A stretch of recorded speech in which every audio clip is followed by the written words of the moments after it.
Les maladies cardiaques sont fréquentes chez nos animaux.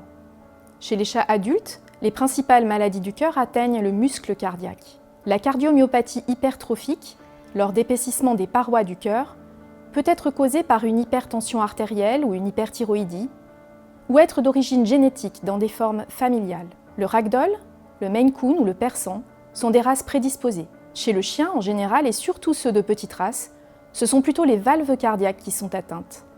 C'est le cas lors de maladies valvulaires dégénératives mitrales. Chez les chiens de grande race, c'est plus souvent la paroi ventriculaire qui est concernée. Elle s'amincit et perd sa capacité contractile. On parle de myocardiopathie dilatée. Les maladies cardiaques sont évolutives et évoluent en 3 stades. Au premier stade, les signes cliniques ne sont pas encore visibles. Le cœur compense sa diminution d'efficacité en augmentant légèrement la fréquence des battements et sa taille globale. Plusieurs mois ou années plus tard, le deuxième stade survient quand le cœur ne parvient plus à compenser lors d'efforts.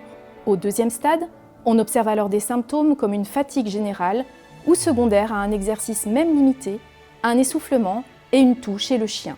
L'expression clinique peut être subtile chez le chat qui généralement ne tousse pas. Au troisième stade, celui de la décompensation, la toux et l'essoufflement sont présents, même au repos. Le moindre effort peut révéler un œdème pulmonaire ou déclencher une crise cardiaque.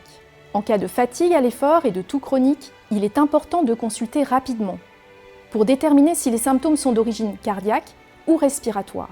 Si une maladie cardiaque est identifiée, cette consultation permettra d'instaurer un traitement adapté à la maladie et au stade d'évolution. La détresse respiratoire est une urgence vitale nécessitant une consultation d'urgence. À l'auscultation, si un souffle cardiaque est entendu, le vétérinaire peut proposer une radiographie du thorax, une échographie du cœur et un électrocardiogramme. Dans un premier temps, le traitement hygiénique consiste à limiter au maximum le stress et les efforts physiques avec des promenades en laisse. En cas de surpoids, un aliment diététique est conseillé. Le traitement médical à vie aide à améliorer le travail du cœur et à éviter l'apparition d'un œdème pulmonaire avec des visites de contrôle régulières afin de l'adapter si besoin. Chez le chat, si une maladie sous-jacente est identifiée, comme une hypertension artérielle ou une hyperthyroïdie, il faut la traiter. Si l'on s'y prend assez tôt, l'animal gardera une bonne qualité de vie.